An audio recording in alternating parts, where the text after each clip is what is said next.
अस्सलामु अलैकुम वरहमतुल्लाहि वबरकातुहू नहमदुहु व नुसल्ली अला रसूलिल करीम अम्मा बादु फ़अऊज़ु बिल्लाहिस समीइल अलीम मिनश शैतानिर रजीम बिस्मिल्लाहिर रहमानिर रहीम। वालिदैन के एक नाफरमान का इबरतनाक अंजाम कि अपनी वालिदा के साथ गुस्ताखी करने वाला और इसी तरह वालिदैन को बुरा भला कहने वाला, उसका इबरतनाक अंजाम ये आज के नौजवानों के लिए सबक भी है। और नौजवानों को ये सुनकर इससे सबक ज़रूर हासिल करना चाहिए कि जो वालिदैन का गुस्ताख होता है उसका अंजाम कैसा होता है और किस तरह का इबरतनाक होता है।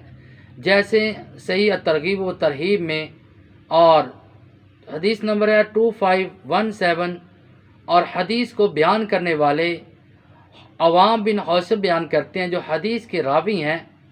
वो बयान करते हैं कि एक मर्तबा मेरा एक महल्ले में जाना हुआ और वहाँ पे कब्रिस्तान भी था, और उस कब्रिस्तान में मैंने असर की नमाज के बाद क्या देखा कि अचानक एक कब्र फटी, और एक कब्र फटने के बाद वहाँ से एक आदमी निकला और जिसका सर गधे की तरह का था और बाकी सारा जिस्म इंसान की तरह था।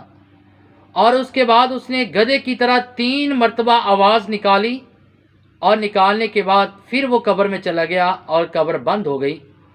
तो मैं क्या देखता हूँ, और देखता हूँ कि पास ही एक थोड़ी सी दूर रास्ते थोड़े से फासले पर एक औरत ऊनी धागा बुन रही है। तो मुझे एक और औरत ने बताया कि ये जो ऊनी धागा बुनने वाली औरत है ये इस नौजवान की वालिदा है। मैंने उससे पूछा ये माजरा क्या है, क्या वाक़या है।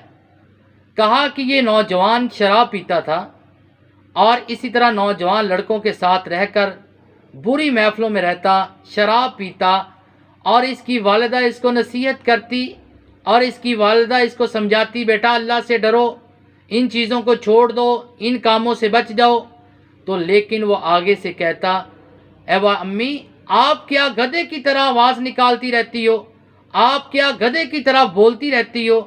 तो ये कलिमात उसने कहे और उसकी असर के बाद उसकी वफ़ात हुई। जब असर की नमाज के बाद दुनिया से अलविदा हुआ, और जब वो फौत होया तब से लेकर वो अब तक, और जब से वो फौत होने के बाद हमेशा उसकी कब्र जो है 3 दिन वो कब्र से निकलता है, 3 मरतबा वो आवाज़ गधे की निकालता है और निकालने के बाद फिर उसी तरह कब्र में चले जाता है। अल्लाह रब्बुल इज़्ज़त ने वालिदैन के मकाम और मर्तबे के लिहाज से तभी तो नबी अलैहिस्सलातु वस्सलाम की हदीस मुबारक है कि जो इंसान दुनिया पर अपने वालिदैन को राज़ी रखता है तो आसमान पे उसका रब भी राज़ी है। अगर इंसान दुनिया पे अपने वालिदैन को राज़ी नहीं रखता तो आसमान पे उसका रब भी राज़ी नहीं है। वालिदैन के साथ बुरा सलूक करने वाला, वालिदैन को बुरा अखलाक के साथ पेश आने वाला और इसी तरह डांट डपट करने वाला, ऐसे इंसान के लिए नबी अलैहिस्सलातु वस्सलाम ने बड़ी वाइद बरमवाई है। अल्लाह ताला से दुआ कि अल्लाह ताला हमें इस पर अमल करने की तौफीक अता फरमाए। वमा अलैना इल्लल बलागुल मुबीन।